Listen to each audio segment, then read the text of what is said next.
Welcome in. Today I want to tell a story of a very scary experience of one viewer who happened to click on a ghost channel, and it was probably the worst decision that they ever made. Please watch to the end.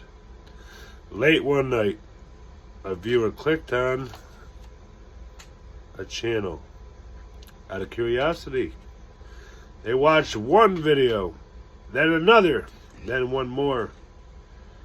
But when they tried to leave, the screen started flickering, freezing their device.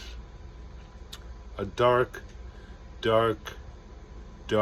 figure appeared in the reflection of the screen, whispering, "You should have watched more videos."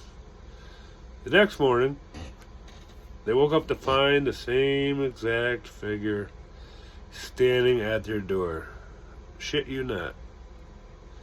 Eyes hollow and waiting for them. The only way for them to escape was to keep watching more videos. Not just for a little while, but forever. So, don't stop now, or else you'll be next.